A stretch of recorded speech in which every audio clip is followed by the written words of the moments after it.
Donc, écoutez, j'ai trouvé le titre, je pense que c'est un titre que plusieurs d'entre vous recherchez, Démasquer l'encéphalomyélite myalgique.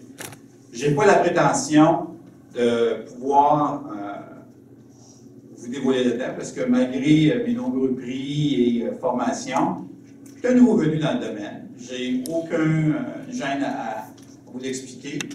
Et vous allez voir, j'ai une approche un peu particulière qui fait que peut-être qu'on va être capable ensemble de développer ces nouveaux outils et effectivement rendre cette mission possible. Donc, avant de débuter, j'aimerais divulguer qu'effectivement, lorsqu'on fait de la recherche, on a des organismes qui supportent, qui financent cette recherche-là. Donc, mes travaux, depuis longue date, sont subventionnés par la Fondation Louis Cottrell de l'Institut de France.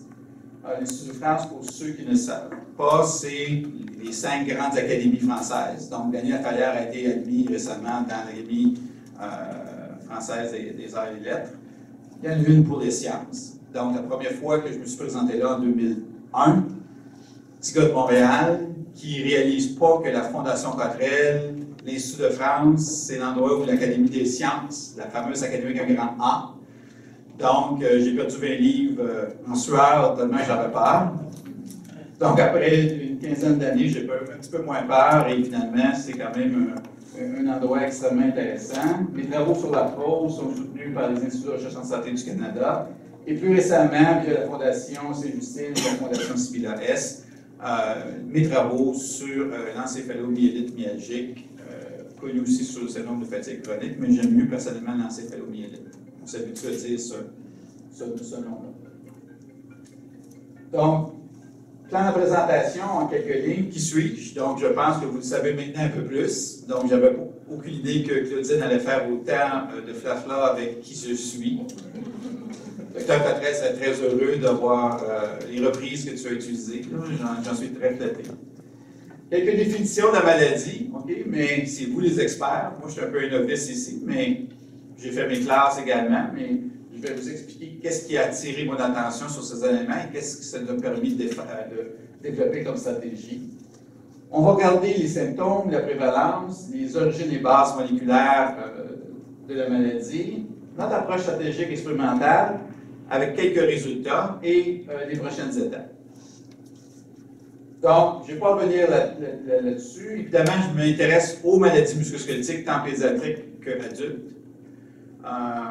Des fois, le passage de l'un à l'autre n'est peut-être pas toujours évident, mais par exemple, je donne un exemple, au niveau de l'arthrose, on a identifié des gens qui sont responsables de l'élaboration du développement fœtal au niveau des membres inférieurs, et on a constaté que ce gène-là s'atténuait chez la vie adulte. Au moment de l'adulte, il était associé à l'arthrose.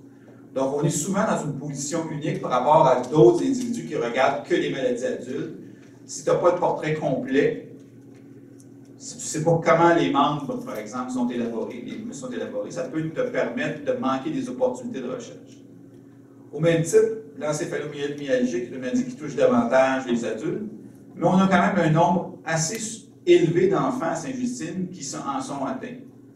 Et malheureusement, ils tombent entre deux chaises pendant plusieurs années au moment où on peut avoir un diagnostic. La même chose au niveau des adultes, sauf que les enfants, c'est difficile, ils ne peuvent pas s'exprimer autant que les adultes. Donc, à un moment donné, ils tombent entre deux chaises et souvent, ils vont arriver comme jeunes adultes ou c'est à recommencer dans le milieu adulte au niveau hospitalier. Donc, je commence avec vous parce que vous êtes capable de plus définir les symptômes et de les partager avec nous. Mais éventuellement, on va vouloir aller aussi jeune que les enfants de 3 ans qui débutent la maladie. Donc, c'est important de pouvoir trouver les causes et comprendre les éléments déclencheurs. Donc, le syndrome de fatigue chronique, c'est une de mes étudiantes qui a sorti celui-là. Évidemment, j'avais mis juste quelqu'un couché sur son computer, son laptop. Quelqu'un qui est fatigué. Ça nous arrive tous d'être fatigués. Mais il y a un petit quelque chose de plus, comme vous le savez, pour le syndrome de fatigue chronique. Et l'étudiant qui avait choisi cette diapo-là avec le bloc de ciment, je pense, résume beaucoup de choses. OK? Évidemment, vous le savez comme moi, c'est une fatigue persistante de plus de 6 mois. Les symptômes apparaissent subitement et soudainement. Donc, souvent, ce sont des gens qui n'ont rien eu au cours de leur vie adulte. Et tout d'un coup, suite à un voyage, une petite infection, oups, ou même juste une journée de ski. J'ai des cas où les gens ont fait une journée de ski, c'est magnifique, et tout d'un coup, un épuisement qu'ils n'ont jamais été capables de récupérer. Donc, c'est pas juste dans les pays exotiques qu'on peut attraper le syndrome de fatigue chronique. Les causes inconnues. Il n'y a pas de traitement. Évidemment, il n'y a pas vraiment de diagnostic. Hein. On épuise l'ensemble de l'arsenal. Donc, par exclusion, on finit par aboutir à vous dire que vous êtes atteint du syndrome de fatigue chronique ou l'encéphalomyélite myalgique. Et j'imagine qu'après avoir fait un barrage de tests, différentes rencontres avec différents cliniciens, on arrive éventuellement après plusieurs années, avec un diagnostic qui, en fait, on a essayé de trouver une solution à ce que vous pouviez avoir, et finalement, on ne trouve pas comme vous dit que c'est ça. Ce n'est pas tellement rassurant, et ce n'est pas tellement non plus satisfaisant, mais au moins, maintenant qu'il y a une littérature là-dessus, vous pouvez vous concentrer et dire, OK, maintenant, je vais apprendre qu'est-ce que c'est cette fameuse maladie. Donc, évidemment, il y a une fatigue. Un des signes cardinaux de la maladie, c'est le malaise après effort. Et ça, c'est important parce que plusieurs d'entre vous avaient échangé avec moi. Et c'est ce qui ressort de la littérature, mais ce qui ressort également de votre vie personnelle. Et pour moi, c'est important d'avoir cette information-là, qui est de l'information que je considère privilégiée, pour savoir si je dois aller trouver un test. Est-ce que je vais tester les gens au repos, ou il faut que je trouve une façon de faire un challenge et de voir ce qui se passe au moment du challenge ou après le challenge, tout en faisant ça dans des... trouver une stratégie, une approche qui va être sécuritaire. Ça ne me tente pas de faire un challenge chez un patient et je suis obligé d'appeler le 911 ou de rentrer à l'hôpital. Ça ne serait pas vraiment une réussite. Donc déjà, vous avez apporté beaucoup à ma compréhension de la maladie et à la définition d'approche expérimentale que je vais vous proposer aujourd'hui et qu'on a déjà testé. Évidemment, il y a des troubles liés au sommeil. Ces troubles-là, vous les retrouvez rarement chez tous les individus. Hein? Vous en avez 3 sur 6, 4 sur 6, 5 sur 6. Des fois, vous les avez aujourd'hui, mais dans 6 mois, ça s'est amélioré et il y a d'autres troubles qui persistent. Donc, il y a une très grande hétérogénéité dans la maladie. Et cette maladie-là, elle est cyclique également par nature. Donc, à un moment donné, il y a des gens qui ont dit, ça fait 3 mois, je suis en rémission, je vais beaucoup mieux, jusqu'à temps qu'il y ait une rechute.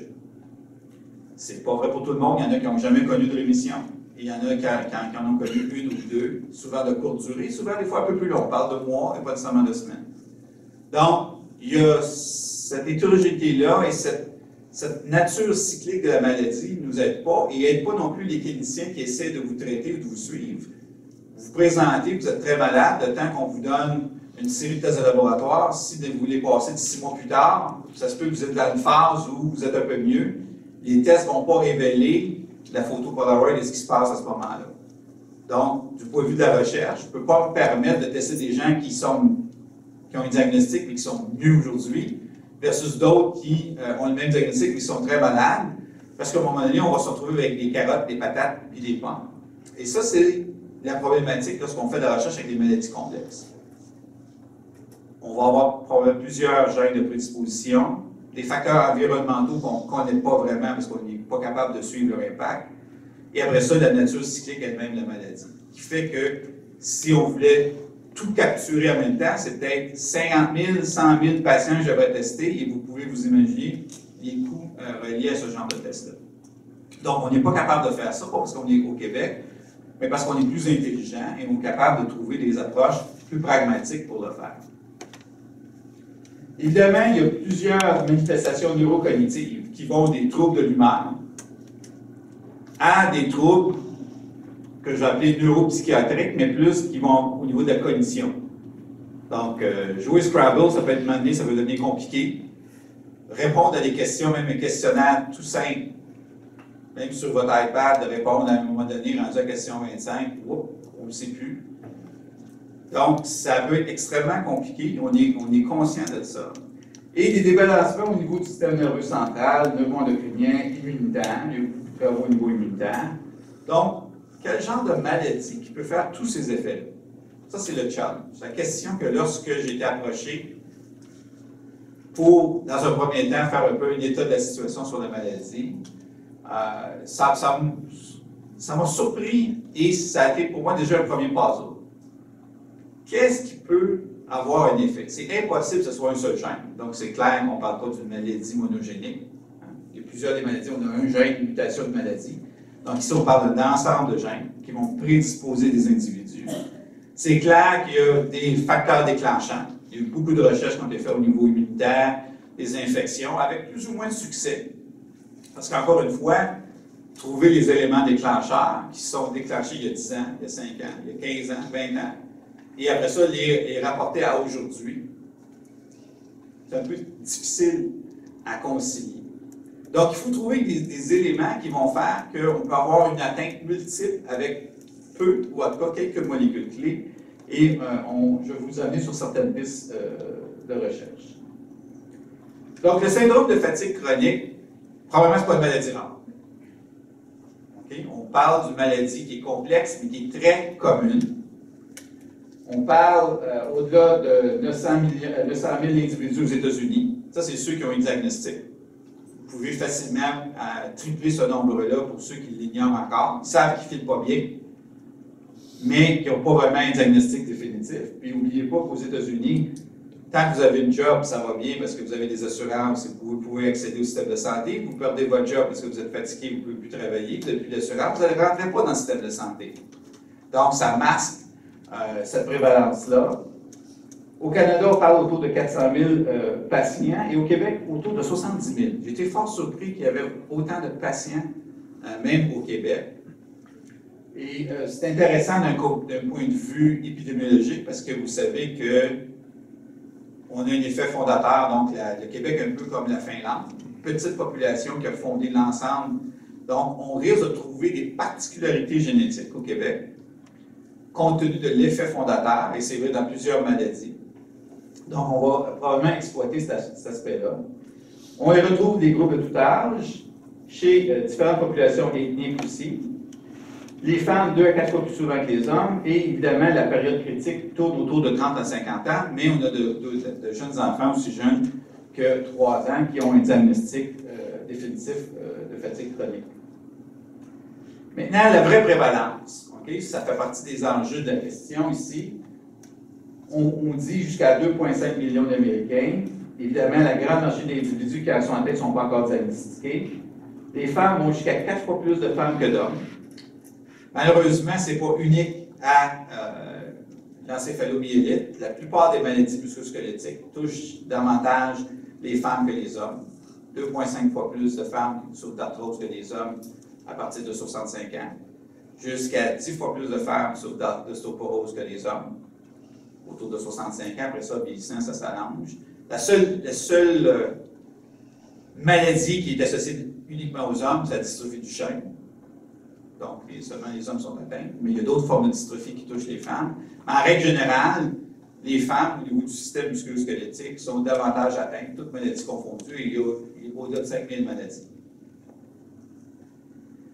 Évidemment, la maladie se déclenche en moyenne autour de 33 ans, mais il y a des extrêmes, donc d'aussi jeunes patients, comme des gens plus âgés qui ont une vie sans aucun antécédent et tout d'un coup, même à l'âge vénérable de 70 ans, développent la maladie subitement.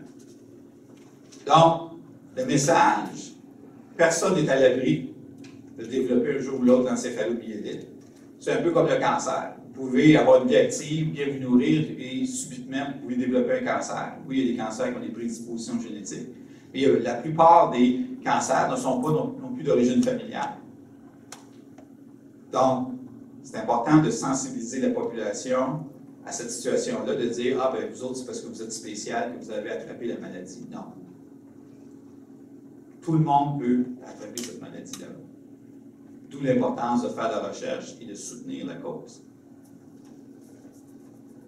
Évidemment, l'origine est indéterminée et en recherche et en sciences en particulier, on aime ça de dire que c'est multifactoriel. Multifactoriel, ça veut dire que j'ai de la job pour les 25 prochaines années.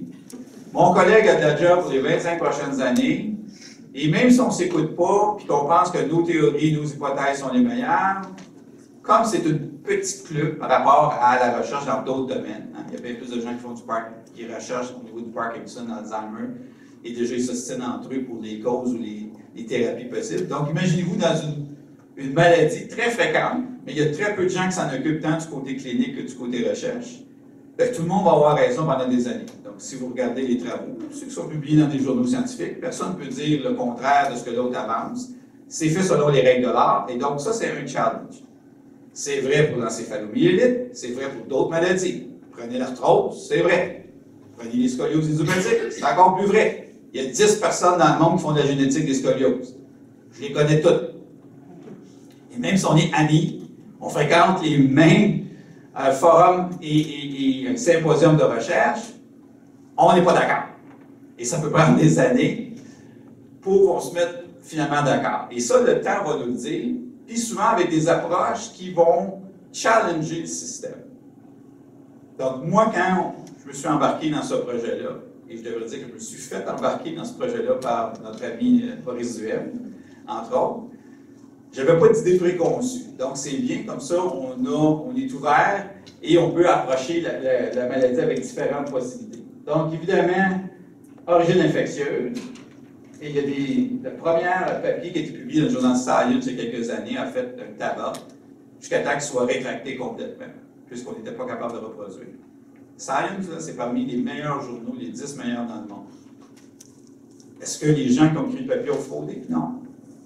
Ils ont trouvé une incidence des traces d'infection chez un certain nombre de patients à ce moment-là, avec les outils de l'époque, qu'on n'a pas été capable de répliquer avec d'autres outils, avec d'autres cohortes à d'autres époques. C'est ça le challenge. Ce qui est vrai aujourd'hui peut devenir faux demain. Ce qui n'est pas reconnu aujourd'hui peut l'être demain. Pensez au gars qui a eu le prix Nobel à 87 ans parce qu'il a identifié que les virus pouvaient causer le cancer, ou au vaccin contre les papillons. Pendant 25 ans, ce gars-là, qui est tout seul, pas été capable de publier, pas été capable d'avoir des subventions contre l'establishment scientifique, et à 87 ans, obtient le prix Nobel. Pour quelque chose qu'aujourd'hui, tout le monde est d'accord que les virus, certains virus, peuvent effectivement causer le cancer. Bien, ça va être la même chose dans les maladies que je vous ai mentionnées, qui sont souvent pas des maladies sexy comme le cancer, sexy comme le Parkinson, l'Alzheimer, parce qu'il y a beaucoup de gens qui sont atteints, puis il y a vraiment des publicités extraordinaires là-dessus. Pensez le Ice Bucket, hein, pour la maladie de Lou Gehrig. Merci beaucoup. Je commence à avoir une faiblesse, moi aussi.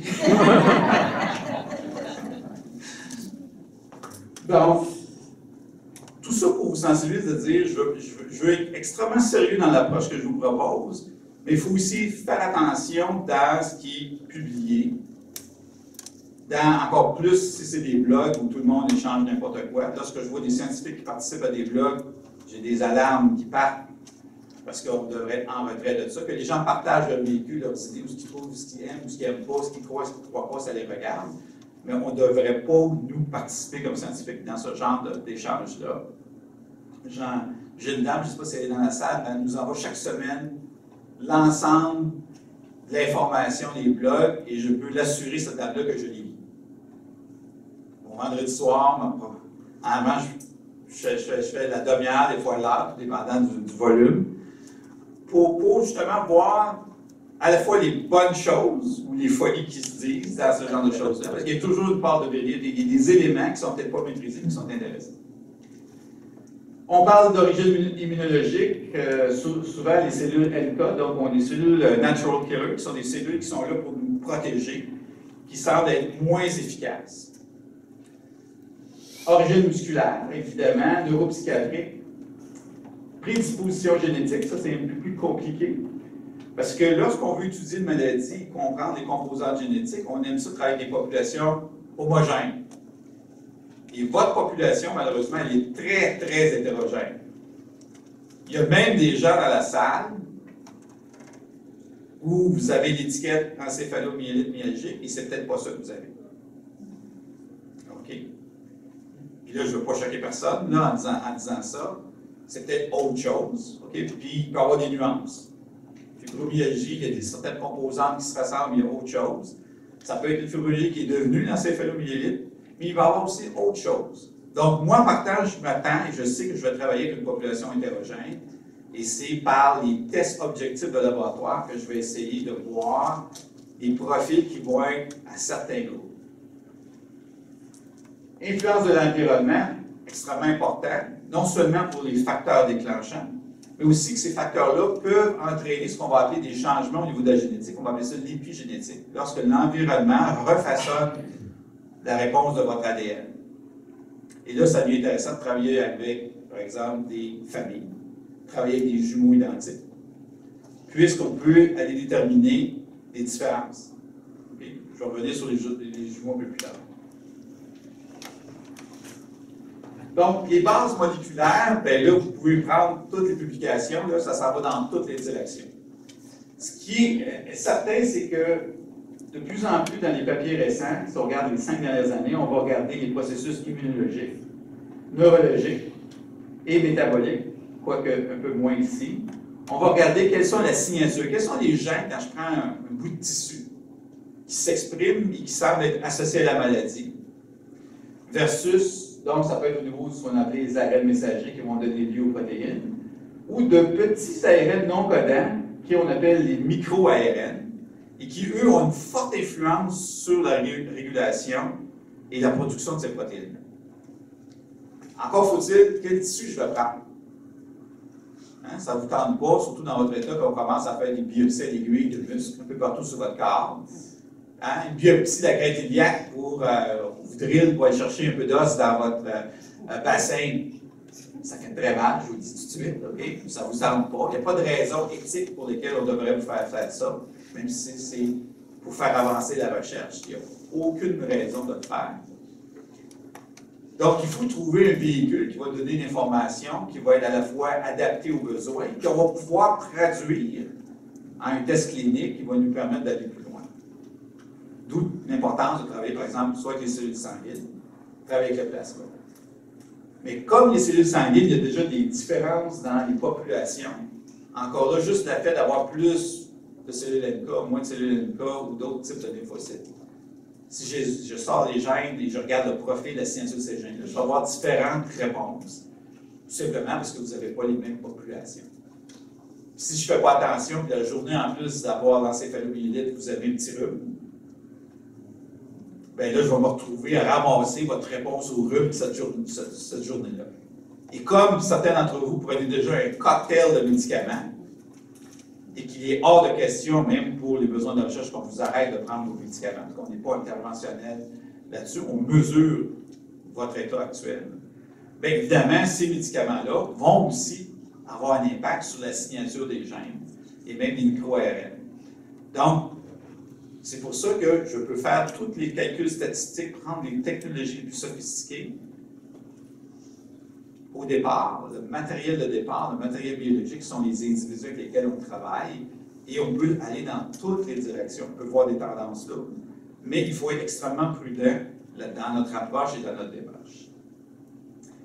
C'est clair qu'il y a des profils, il y a des signatures différentes qui sont associées à la cytotoxicité cellulaire, donc la capacité de certaines cellules de se débarrasser de micro-organismes.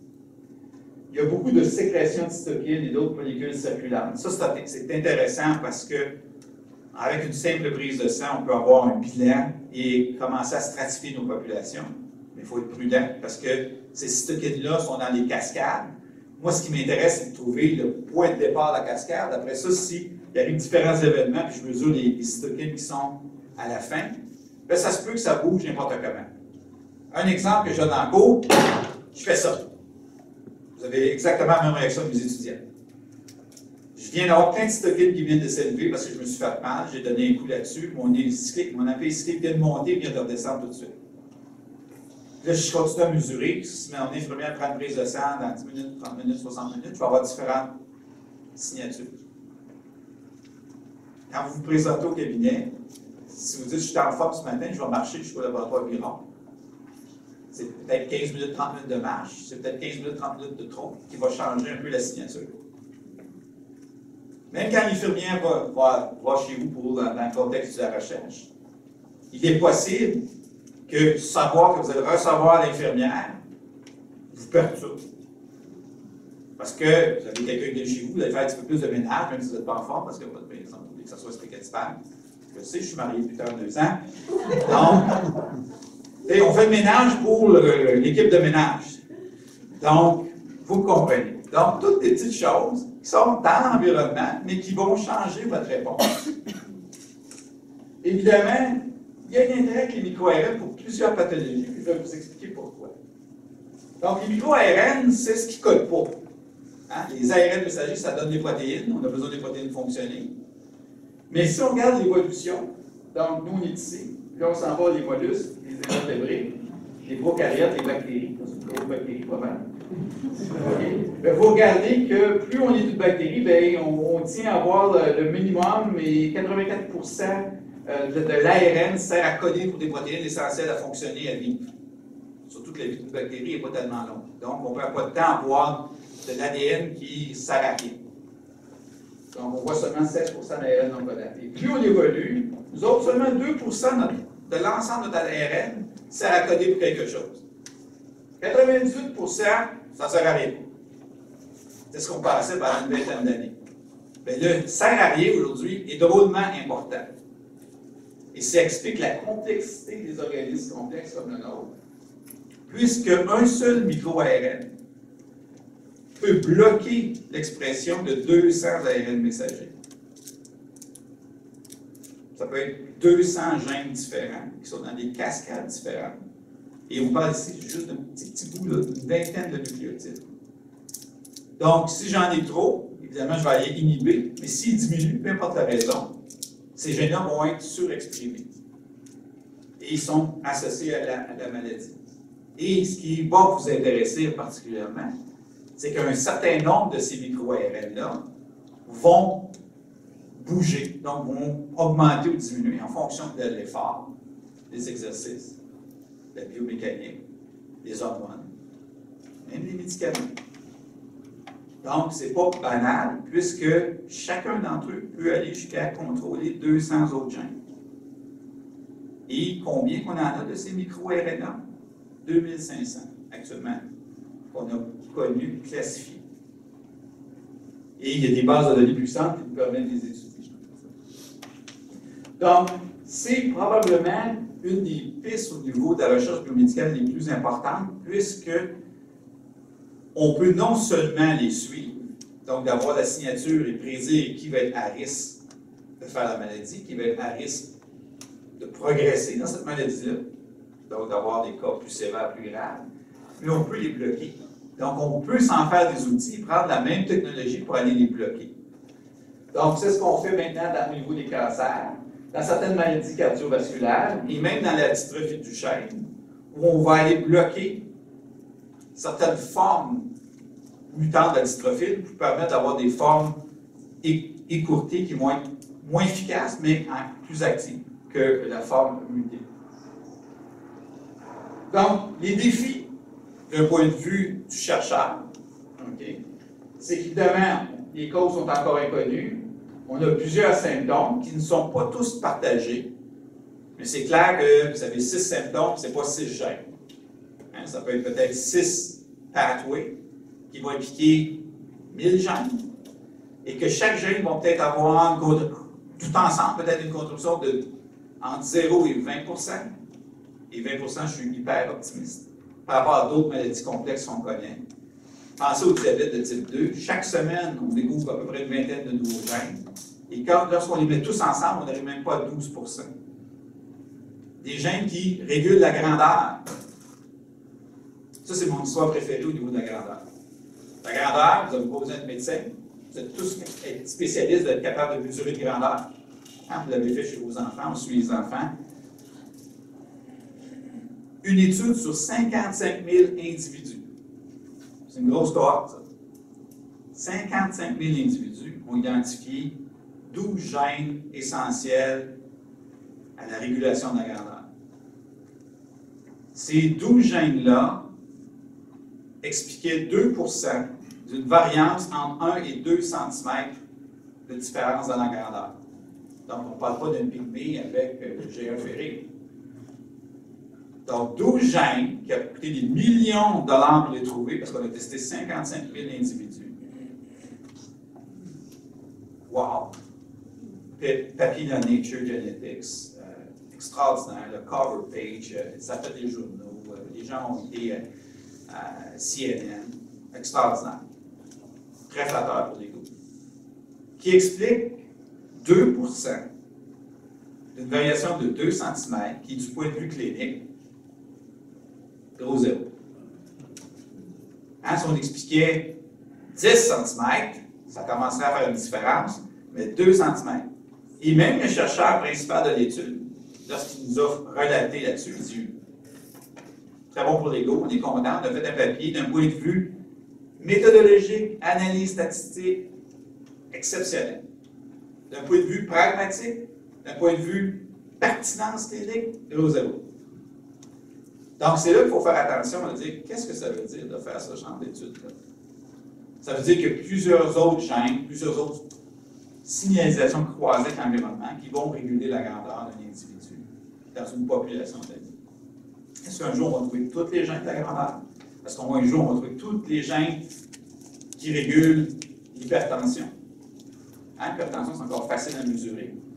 Puis encore là, il y a des gens qui répondent pas. Donc, on a commencé à développer des médications, alors qu'aujourd'hui, on trouve encore des gènes associés au diabète de type 2, l'hypertension.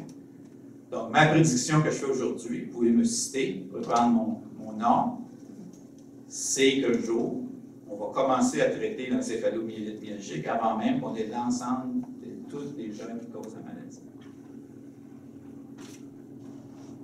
Du moment qu'on va être capable de mieux stratifier les individus, de commencer à travailler avec les populations homogènes. Évidemment, est-ce que, quand je dis traiter, est-ce que ça va prendre exactement un médicament? Pas nécessairement. Il y a différentes approches. Si on évite A, B, C pour un groupe d'individus, ça peut être très bien.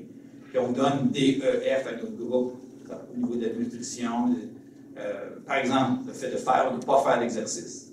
Est-ce qu'il y a des individus atteints d'encéphalomyélite myalgique que l'exercice pourrait être bénéfique? Est-ce qu'il y a d'autres qui ne devraient absolument pas le faire? Là, pour l'instant, c'est partagé selon vos expériences à cause du malaise après effort. Mais est-ce qu'on l'a documenté de façon objective et arbitraire? Okay. Donc, je vais vous donner des pistes tantôt sur nos propres résultats. Okay. Donc, effectivement, il n'y a pas de thérapie. Certaines améliorent des symptômes. Okay. Et là, je veux que vous m'écoutez bien. Quand vous allez arriver à la maison, là, je n'étais pas aux médicaments. Okay. Premièrement, je ne suis pas clinicien. Hein? PhD, ce n'est pas MD. Et même si j'étais MD, comme je ne suis pas votre médecin traitant, okay, j'ai absolument rien à faire à vous dire, vous n'allez pas faire ça. Si vos médications vous ont été prescrites, il y avait certaines raisons, et c'était vous avec votre médecin, de dire s'il y a un effet bénéfique, vous avez toutes les raisons du monde de continuer à le faire. Okay? S'il y a des ajustements à faire, c'est avec votre médecin traitant que vous allez devoir avoir cette discussion-là, et pas avec moi, ou avoir le Dr. Duhem, qui est un orthopédiste extraordinaire, mais qui est aussi un néophyte comme moi en termes de l'encéphalomyélite myalgique. C'est la même chose pour les produits naturels. Ah, ce serait-tu bon que je prenne les produits naturels? C'est naturel, ça doit être bon. Première raison, les poisons les plus puissants dans le monde sont naturels. Donc, c'est pas bon. Mettons que vous n'êtes pas stupide, du venin de cobra, personne ne va vouloir s'injecter avec ça. OK, on va prendre un exemple plus simple. Du jus de citron. C'est bon dans une limonade. Mais une goutte dans l'œil, ça brûle un moitié. Donc, c'est pas parce que c'est naturel que c'est pas sans danger. Donc, encore une fois, soyez prudents de ne pas prendre de décision parce que ces molécules-là ont des effets sur votre organisme, et encore plus quand votre organisme est vulnérable. Donc, on a évidemment besoin de plus de recherche pour comprendre des mécanismes qui sont à la fois au développement de la maladie et à sa progression, et de trouver des biomarqueurs qui vont objectiver la maladie, qui vont nous permettre de dire, voici dans l'encéphalomyélite myalgique, j'ai 4 groupes d'individus, avec plus ou moins des exceptions, parce qu'il y a toujours des variations individuelles. Puis pour ces 4 groupes-là, comment je peux prédire lequel va évoluer favorablement ou défavorablement, ou éventuellement répondre soit aux thérapies actuelles, ou je vais devoir développer avec d'autres collègues des nouvelles thérapies. C'est ça le challenge. Donc, l'étude qui a été financée porte sur les déterminants biochimiques, métaboliques, génétiques de l'encéphalomyélite myalgique. Je n'ai pas la prétention que je vais toutes les sortir en 3 ans. Et même si j'avais 25 millions sur 3 ans, je serais incapable de toutes les sortir. L'idée ici, c'est d'avoir une approche qui va donner l'information clé, qui va permettre un démarrage et nous sortir un peu du marasme dans lequel la recherche évolue actuellement. Et même quand je n'avais pas encore de résultats, juste en mettant ce titre-là sur différents sites, j'ai été approché par différentes personnes aux États-Unis, en Colombie-Britannique, qui disent « Ah oui, nous autres aussi, on regarde des ARN, les micro-ARN, on veut partager, parce que les gens se cherchent actuellement. » Donc, on n'aura pas de problème à partager, parce que ce qui est vrai chez les Caucasiens, donc les Blancs du Québec, peuvent être différents pour le reste du Canada, peuvent être différents pour la population asiatique ou africaine. Okay? Et c'est en partageant qu'on va faire évoluer la discussion et trouver des pistes intéressantes. On va regarder également des facteurs, des marqueurs génétiques qui vont prédisposer au développement de la maladie. Et une des forces, en tout cas, j'essaie d'être plus pragmatique dans mes programmes de recherche, c'est de développer des tests diagnostiques et pronostiques, mieux stratifier les patients et va nous permettre d'identifier des cibles thérapeutiques. La plupart des marqueurs que j'identifie ne sont pas juste là pour nous dire que le patient est malade, mais que si je cible ce marqueur-là, je vais stopper la maladie et éventuellement, on pourra éventuellement à plus longtemps penser guérir la maladie.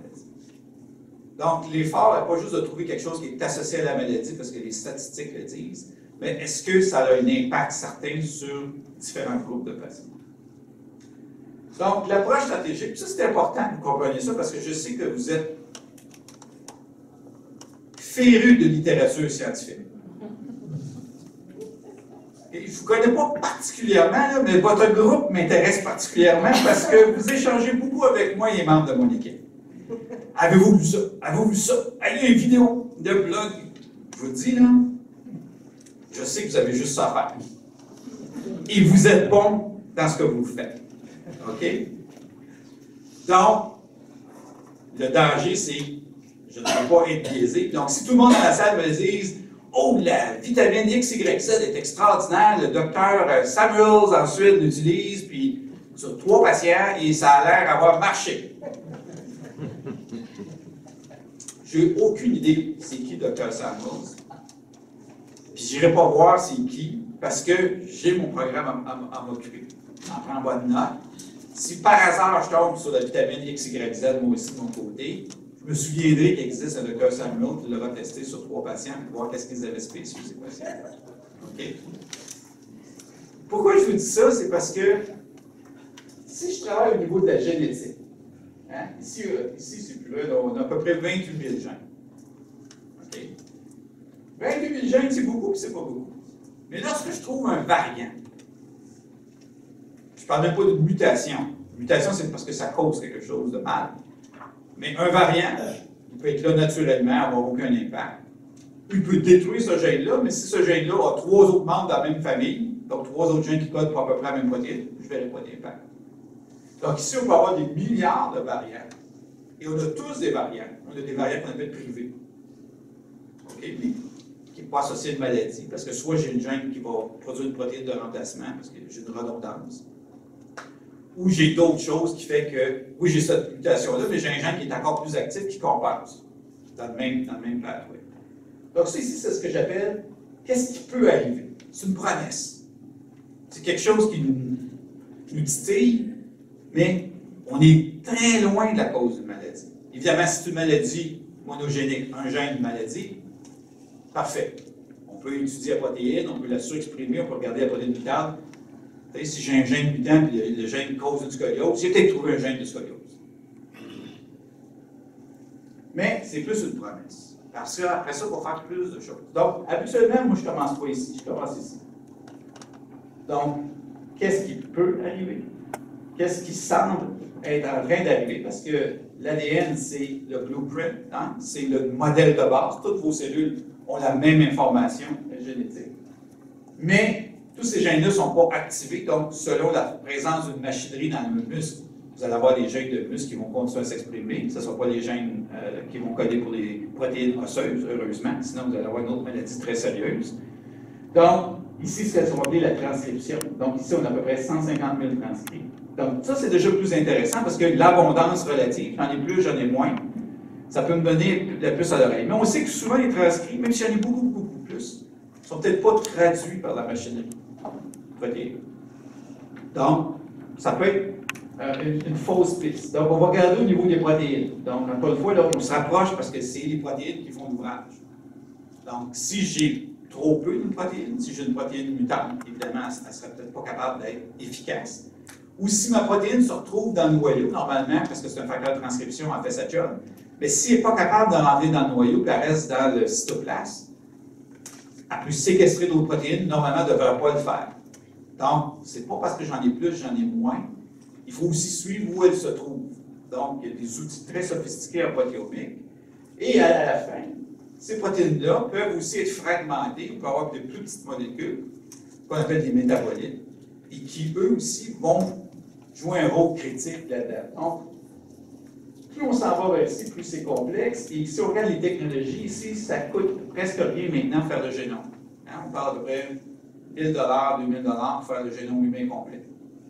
Ce qu'on ne vous dit pas, c'est que ça va prendre peut-être 6 mois pour tout ramasser petits morceaux pour savoir exactement quelle est votre carte.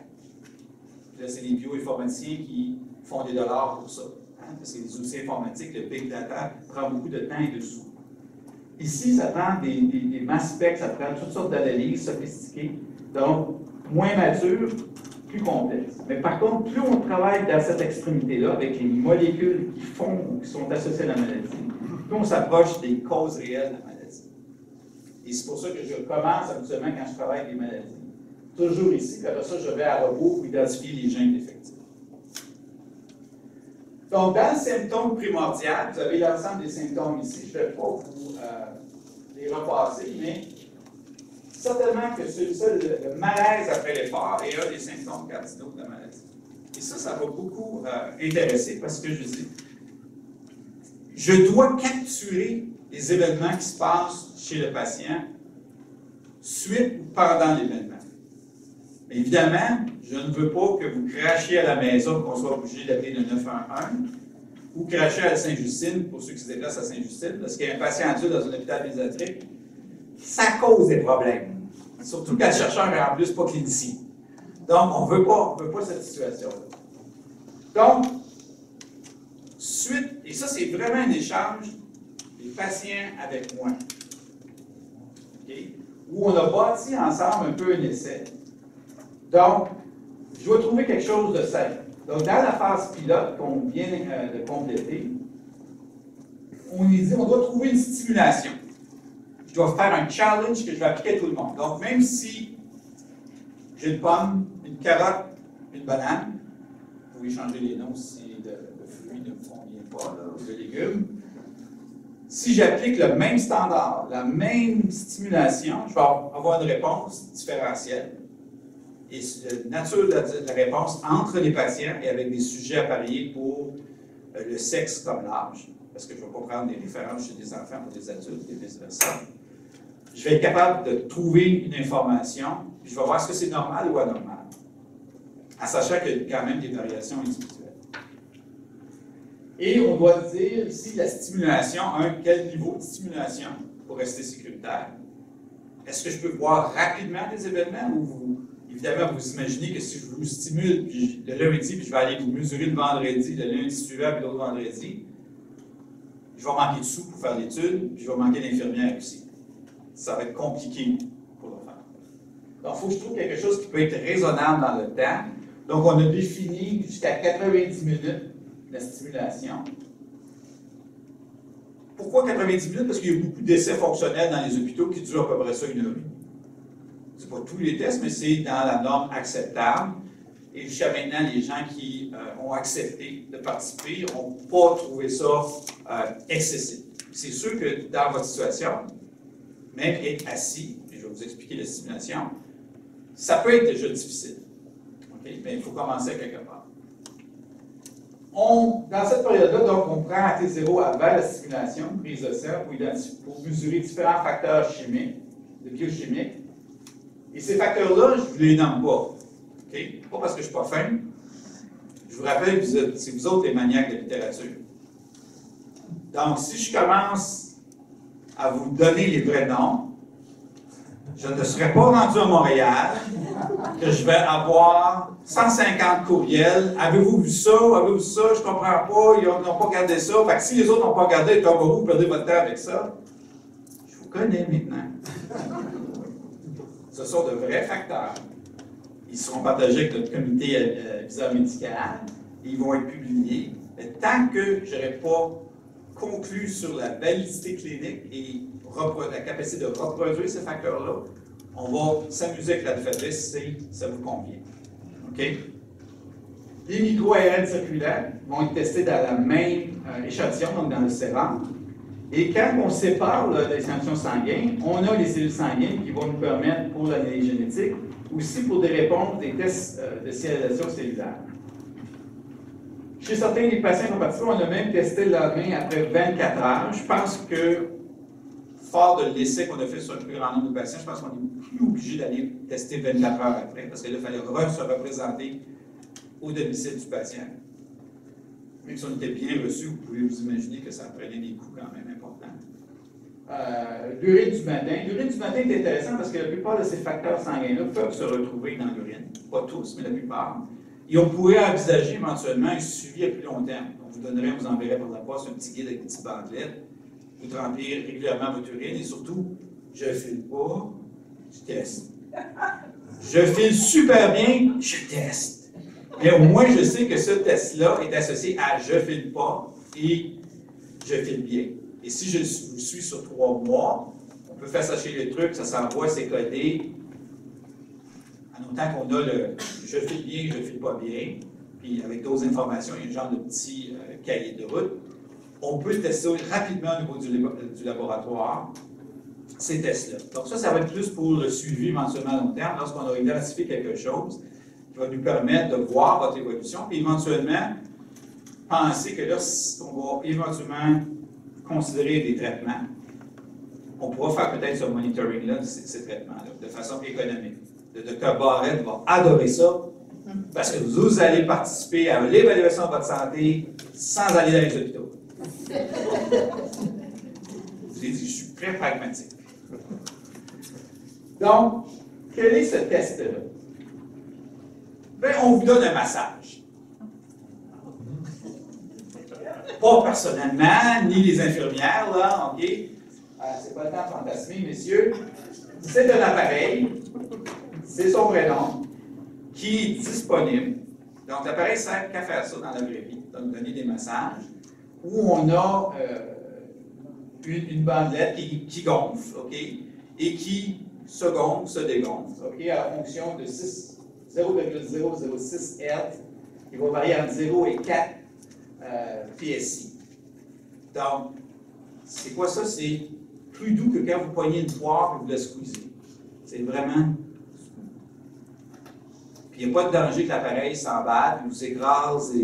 L'artère, là, c'est pas un appareil à pression, même si ça peut ressembler à ça. C'est vraiment un massage. On a développé des tests chez les enfants avec ça pour une autre pathologie. Les enfants aussi jeunes que 3 ans toléraient ça pour la même période de temps sans aucun problème. Donc, on s'est dit, probablement que les adultes, même ceux qui ont l'encéphalomyélite myalgique, même ceux qui ne fument pas la journée qu'on fait le test, devraient être capables de s'en sortir. De toute façon, on ne testait pas 300 personnes, on en testait une dizaine. C'est ce qu'on appelle l'étude pilote, pour comprendre effectivement est-ce qu'on a raison de faire ça. Est-ce que c'est acceptable auprès du patient? Premier critère très important pour l'équipe. Deuxièmement, est-ce qu'on va détecter des différences dans la réponse? C'est surtout ça qui est important. Parce que je ne sais pas, moi, est-ce que ça c'est suffisant ou il faut que je fasse ça, que j'en mette aux cuisses, au bras, puis qu'on vous squeeze pendant 3h30? Hein? Je pense que déjà c'est un peu moins acceptable si on vous présentait ce genre d'approche-là. Deuxièmement, pourquoi une stimulation biomécanique? Bien, ça a l'avantage d'être hyper standardisé. Même si on arrivait, tout le monde pouvait se déplacer à l'hôpital, par exemple, et qu'on vous faisait marcher sur un tapis roulant, votre géométrie de votre corps, la façon que vous allez faire votre pas, même si le tapis va imposer certaines choses, il va y avoir tellement de variations là-dedans qu'on va perdre en efficacité et qu'il va y avoir une grande hétérogénéité dans votre capacité, même si je vous fais marcher sur le même tapis roulant que tout le monde. Et on ne peut pas fournir le tapis roulant en plus à domicile, même si vous avez un tapis roulant, il y a différents modèles, il y a différentes choses. Donc, ça c'est mobile. Ça pourrait éventuellement, si c'est prouvé que ça fonctionne, et Jean Coutu pourrait faire le test. C'est ça la beauté. Vous pourriez continuer éventuellement à faire le test puis envoyer votre urine après stimulation ou pas, si on devait le faire. Ça pourrait être fait dans les pays du tiers-monde, c'est pas compliqué, ça peut être même sur batterie. Pragmatique. OK? Donc, ici, c'est un massage qu'on vous donne. Donc, qu'est-ce que ça a donné? Premièrement, on a séparé les patients, et là, on peut faire toutes sortes de calculs. J'ai voulu garder ça simple. Donc là, c'est la partie la plus technique de ma conférence, puis je vais être le plus bref possible. Donc, on a mis les patients en deux groupes. Donc, on en a testé 11. Donc, on avait dit 10 au départ, puis on était dans l'enthousiasme, on est rendu à 11. Et on va déjà commencer à tester. 50 personnes qui ont déjà donné leur nom pour la phase de validation, puis on commence à avoir leur rendez-vous déjà. Fait que, on continue. Donc, vous voyez leur âge par rapport à des sujets témoins. Les témoins, on est un petit peu plus compliqué à avoir des sujets témoins, parce que des gens en santé, ils n'ont pas nécessairement 1h30 à 2 heures à perdre, à venir à l'hôpital. On essaie qui viennent à l'hôpital ou aller à domicile. Donc, c'est un petit peu plus compliqué. C'est là que je vais avoir besoin de votre aide. Vous avez des gens dans vos familles, des gens que vous connaissez dans vos connaissances, les amis. Stimulez-les. On a besoin, en fait, on devrait avoir le double de contrôle pour vraiment établir des bonnes valeurs de référence. Okay, donc, on veut la bonne volonté des gens, mais vous voyez qu'ils ont grosso modo le même âge. C'est important pour nous.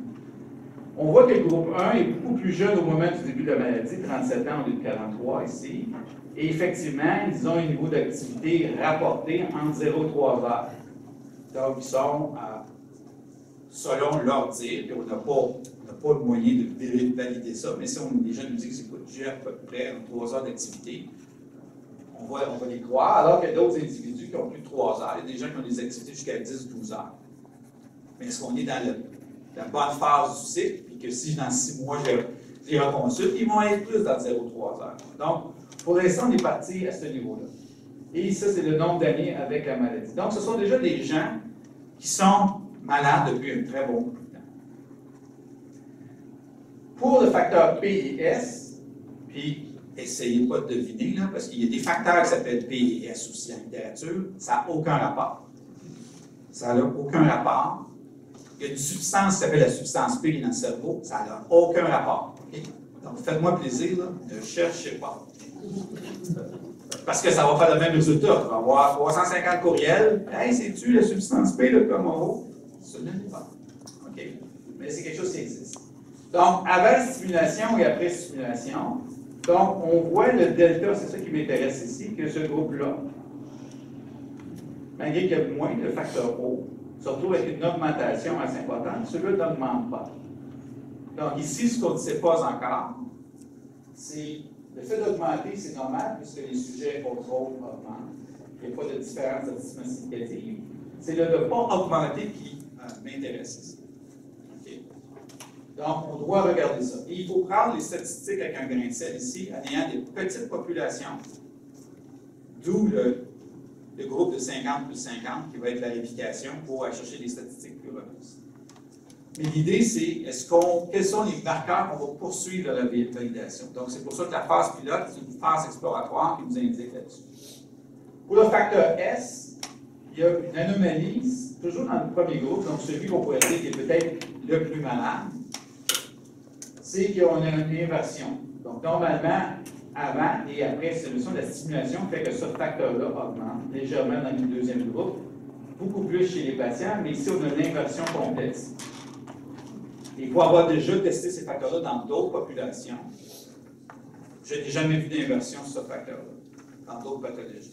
Donc, ça semble spécifique à l'encéphalomyélite myalgique, mais je ne sais pas encore vous dire qu'est-ce que ça veut dire en termes d'impact.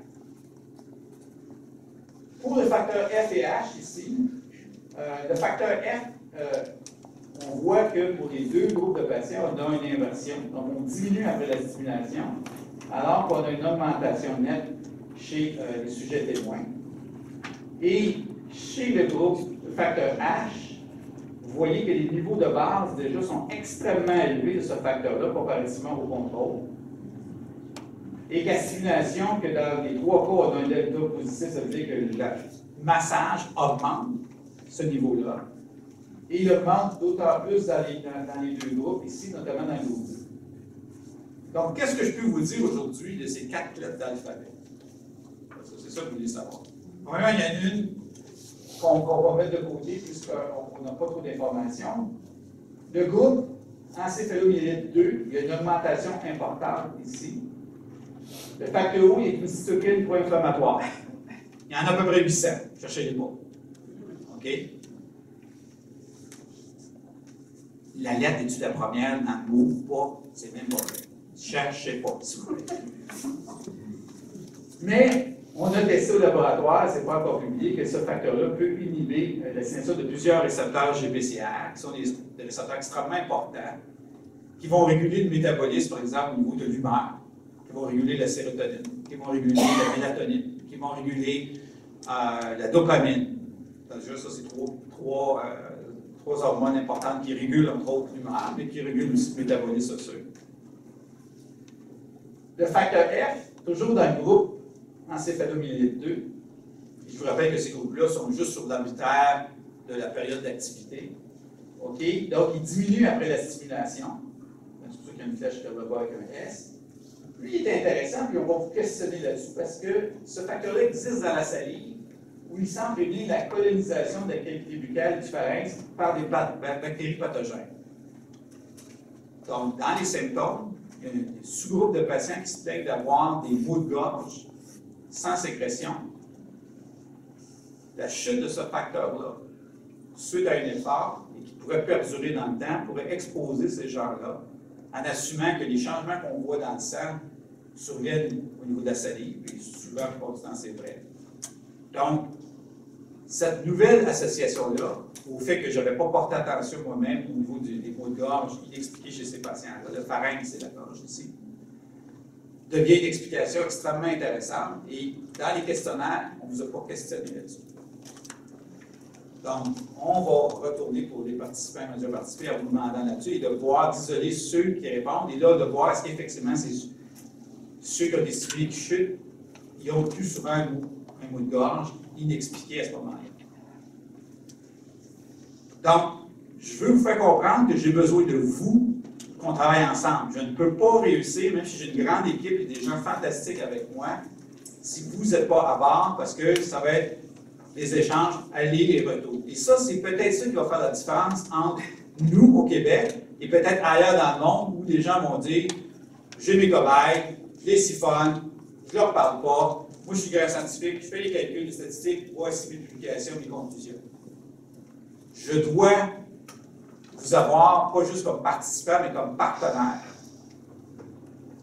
Okay? De plus en plus, vous allez entendre ça dans les grandes études de patients partenaires, mais ça, c'en est un exemple. Okay? Et j'y crois. Le facteur H, 3 flèches vers le haut parce qu'il y a une très forte expression de base et aussi après stimulation, et dans les 2 groupes de patients EM. Ce facteur-là est connu pour être impliqué dans les maladies neuropsychiatriques, dont les troubles dépressifs, associés aux maladies cardiovasculaires, et il y a une influence aussi liée à l'environnement et à la génétique. Lui m'intéresse beaucoup parce qu'il y a nettement une grosse différence. Je vous dirais là, que je pense qu'on a frappé dans le bullseye déjà avec ce facteur. L'autre facteur, j'ai oublié aussi de vous mentionner pour le facteur F, c'est qu'il y a un rôle pour prévenir les effets nuisibles du stress lié à l'environnement. Encore une fois, pour les patients EM, c'est drôlement important que, suite à un effort, ce facteur-là chute, en assumant que la stimulation qu'on applique, le test provoqué qu'on vous donne, reproduit à une petite échelle ce que vous pourriez faire dans un effort, une longue marche vigoureuse ou un effort qui vous a amené à déclencher la maladie et qui va perdurer dans le temps. Donc, ça va réduire votre capacité d'adaptation ici. Et je pense que c'est drôlement pertinent pour ce genre de choses-là. Et jusqu'à maintenant, personne n'a associé ces facteurs-là dans la littérature à ce que je viens de vous présenter. Donc, les prochaines étapes, évidemment, on va finir. Il y a d'autres marqueurs biochimiques qui sont dans notre mire qu'on veut tester. On a isolé les ARN, micro-ARN circulaires qu'on va tester sur ce qu'on appelle des biopuces. Donc, le fait de tester ces biopuces, on teste les 6500 en même temps. Et là, on a un rapport. Et la beauté, c'est que comme c'est utilisé de plus en plus depuis depuis les années 80, on a des bases de données qui nous permettent que ce micro-ARN-là est associé à la régulation de tel gène. Déjà validé. Donc, on peut aller extrêmement rapidement à ce niveau-là. Évidemment, on va en trouver d'autres. Ce qui est intéressant des micro-ARN circulants, c'est qu'ils sont produits par tout l'ensemble du corps. Donc, ce n'est pas juste les cellules sanguines qui produisent des micro-ARN, mais ça peut être des micro-ARN produits au niveau du foie, des os, du cartilage, et qui vont être sécrétés et qui vont se promener. Donc, on mesure ce qui se passe et qui sont aussi capturés par tous ces tissus-là. Donc, certains micro-ARN qui sont connus, par exemple, pour réguler des gènes du foie, même si on les mesure dans le sang, s'il y en a trop, on va s'entendre à trouver peut-être des anomalies au niveau du foie, et là, on ira demander des bilans hépatiques pour voir s'il y a des perturbations dans le foie des patients. C'est un exemple que je vous donne. Ce qui est très important, et je suis heureux ici d'être parmi vous, c'est évidemment, on va vouloir identifier des gènes liés à l'encéphalomyalgie chez des familles où il y a plusieurs membres atteints. On a déjà une famille qui s'est portée volontaire, donc il y a plusieurs membres atteints. On espère en avoir plus d'une, mais on n'est pas obligé d'en avoir 150. Mais l'idée, c'est d'avoir plusieurs membres d'une famille avec les membres non atteints également. Okay? Et ici, parce que le Québec, c'est grand, et parce qu'actuellement, j'ai juste une infirmière de recherche clinique qui, même si elle veut bien voyager, à un moment donné, il y a des limites à ce qu'elle peut faire, on va vous contacter. Donc, vous allez nous contacter si vous êtes une de ces familles-là et vous êtes intéressé de participer. Si vous en connaissez, puis qui ne sont pas ici aujourd'hui à la salle, 70 000 patients au Québec, on devrait en avoir quelques-unes, j'imagine. Donc, approchez-les si vous voulez, vous allez nous aider. Hein. Vous avez dit que vous êtes partenaire. Et à ce moment-là, on va leur envoyer des kits où les gens, et c'est très simple, par la salive, pour pouvoir cracher dans un tube. Tout le monde est capable de cracher dans un tube. Fin de la journée, vous n'êtes pas bien. On est encore capable de cracher. C'est scellé et ça s'envoie, c'est très stable. On va avoir des enveloppes préaffranchies. Donc, si on avait 3-4 grandes familles au Québec, avec sur 2 ou 3 générations, ça serait l'idéal, avec des individus atteints, mais aussi les individus pas malades. Parce que si j'ai juste les gens malades, il faut que je les compare. Donc, ça, c'est drôlement important. Okay? Et ça, c'est très facile. Et l'ensemble des participants ici sont anonymes. Donc, moi, je n'ai aucune idée de qui a participé. C'est quoi les échantillons? Donc, il y a juste l'infirmière qui a la clé. On se garde toujours une clé parce que si jamais on découvrait ce qu'on appelle une découverte fortuite, quelque chose d'une grosse anomalie, éthiquement, on va demander comme ça à notre comité d'éthique d'aviser le médecin traitant de dire il y a quelque chose qu'on pense d'inquiétant ou non. Même si ce n'est pas ça qu'on regardait, en principe, vous êtes déjà malade, on fait juste de vous suivre comme tel, mais ça se pourrait qu'on trouve quelque chose où on dit « Wow, c'est complètement anormal ». Donc, on a une petite inquiétude, donc on ne va pas porter ça sous silence. Mais on ne va pas vous le dire à vous, on va partager ça avec votre médecin traitant. Il y a une procédure qu'on doit respecter. Donc, ici, on a besoin de votre aide. L'autre aspect qui est encore plus excitant, c'est l'utilisation des couples de jumeaux identiques. Hein, ça a été fait dans National Geographic. Twins alike, but not alike. Les jumeaux, jumelles identiques partagent à peu près 98% des mêmes gènes. Il y aurait 2% de fluctuation à cause de l'épigénétique, la réponse à l'environnement, okay, qui va changer un peu les choses. Et ce qui nous intéresse, c'est d'avoir des couples discordants pour la maladie. Ici, c'est le M. Donc, une jumelle est malade, l'autre jumelle n'est pas malade. Un jumeau est malade, l'autre jumeau n'est pas malade. Mais identiques, puisqu'ils ont 98%. Et là, on a déjà un couple de recrutés, puis quand je suis arrivé dans la salle, il y a une madame qui m'a dit qu'elle connaissait un autre couple de jumelles identiques qu'on pourrait possiblement approcher. 2 ou 3 couples, c'est tout ce qu'on a besoin. Si vous en connaissez plus, on vous fait plaisir de les tester. Si vous avez des triplets, ça va être encore mieux, mais là, je ne pousse pas ma chance. C'est extrêmement rare, premièrement, d'en découvrir des jumeaux identiques. On en a beaucoup au Québec, mais discordants pour une maladie. Puis là, il aurait pu être discordant pour scoliose, je les aurais pris pour être prochain. Mais là, c'est pour la EM qui m'intéresse. Donc, si vous en connaissez d'autres, vous avez mon adresse courriel la plus courte, alain.moreau@umontréal.ca. Mentionnez-nous. ces gens-là. Et comme c'est des gens que vous connaissez, on va vous demander comme partenaire de les approcher. Parce que s'ils ne me connaissent pas, puis je les contacte parce que Mme Gignac m'a dit que vous êtes c'est sûr, en plus, si c'est des adultes ou enfants, c'est encore plus compliqué à faire parce que là, il faut que tu parles aux parents, ils disent où c'est que ça vient. Puis souvent, ils vont voir mon pedigree, mon nom, Sainte-Justine, ils vont s'imaginer qu'il y a quelque chose de grave qui arrive. Donc, on va vous demander comme partenaire. Mais, je vais me répéter, mais ça, c'est super bien important, c'est libre de participer. Même les gens qui ont participé initialement, vous pouvez en tout temps vous retirer de l'étude. Vous pouvez nous demander de détruire vos échantillons. OK? Même si je ne suis pas capable de vous reproduire. OK? Vous avez beaucoup de liberté. Et ça, c'est très important. En tout temps. Au même titre que si on vous ressollicite parce qu'on voudrait explorer, par exemple, les aspects neurocognitifs maintenant qu'on a vos valeurs biochimiques, pour inférer d'autres données, vous pouvez dire oui, vous pouvez dire non. OK? On n'est pas liés à la vie et à la mort ensemble. OK?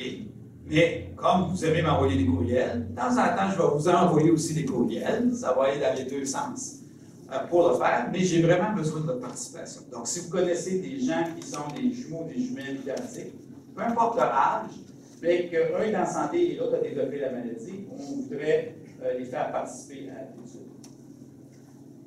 Avant de finir, c'est mon avant-dernière diapo.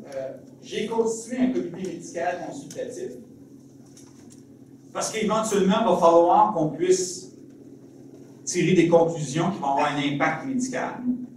Donc, j'ai demandé au Dr Duhem d'en assumer la présidence et j'ai recruté plein de personnes, des amis, des gens de grande expertise, le Dr Élie Haddad, qui est rhumatologue immunologiste au Saint-Justine, qui m'a mentionné qu'il y avait effectivement plusieurs enfants atteints de M à Saint-Justine, il ne savait pas quoi faire avec.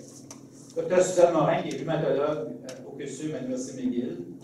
Dr Louis-Joseph Marie, qui est endocrinologue. Dr Aline Bélanger, boulanger, anesthésiste, et qui traite de la douleur et de temps à autre traite des patients atteints de M au CHUM. Dr Denis Faneuf, microbiologiste au CHUM, est spécialiste de l'EM et qui s'en va à la retraite. Et là, j'ai été capable de le convaincre de rester actif parmi nous. Et Dr Claudine Prudhomme, qui est votre vice-présidente, et qui va représenter officiellement les patients à ce comité consultatif-là, puisque je vous ai dit que vous êtes partenaire. Donc, vous n'êtes pas partenaire quand je vous vois une fois par année, ou quand on s'échange des courriels, vous êtes partenaire, vous êtes officiellement représenté dans ce comité-là. Ces gens-là, sauf exception de Dr Faneuf, ne sont pas des spécialistes de l'AEL. Mais on va trouver une façon d'amener les cliniciens à s'intéresser à la maladie, puisque ce sont des gens qui sont experts dans différents autres. Et il manque un neurologue. J'ai un petit peu de misère avec les neurologues, il faut les embarquer à part, on va en trouver un. Et ils vont regarder les résultats, évidemment pas juste avec les lettres de l'alphabet. Et on va se faire une idée sur l'état de la chose pour dire est-ce que ça pourrait découler sur des traitements? Est-ce qu'il y a déjà des molécules? Est-ce qu'il y a déjà des thérapies qui prennent en charge déjà ces molécules-là? Puis on va commencer, même si on pense que les nouveaux traitements seraient possibles, mais dans un moyen et long terme, c'est important dès le départ d'avoir ce comité médical-là. Si moi je veux être sérieux dans ce que je veux vous offrir, OK? Et si on veut collectivement être sérieux pour développer de nouvelles approches thérapeutiques. Finalement, j'aimerais remercier mon équipe de recherche. Donc, vous avez quelques membres. Vous avez Mme Lacroix qui est ici, ma coordonnatrice clinique qui est à l'arrière. Vous avez Ginette Larouche qui était une de nos infirmières de recherche clinique. Mme Anita Franco qui est une assistante de recherche qui fait l'ensemble des tests biochimiques. Vous avez également M. Mansour Riazi qui est médecin qui a une maîtrise et qui est à mon laboratoire comme assistant de recherche qui est à l'arrière. Vous avez Valérie Tremblay qui est celle qui va à domicile. Donc, c'est notre abeille volante. Donc, vous avez aussi une autre étudiante, Charlène Richard-Brand, qui fait les tests. Donc, ça, c'est une partie de mon équipe qui ne fait que de la recherche sur l'encéphalomyalgie. Également, un gros merci aux patients et aux familles et également aux participants témoins qui ont donné de leur temps et ont volontairement participé. Je pense qu'on va bâtir encore ensemble, mais je voudrais vous remercier de vive voix. Et aussi, un merci spécial à François et Christian pour plusieurs bonnes raisons. Et je n'ai pas à les évoquer. Je je pense que ces gens-là le connaissent, mais je tenais à dire qu'ils ont été une inspiration pour me lancer dans ce nouveau projet-là, dans ce nouveau programme de recherche-là. Merci beaucoup.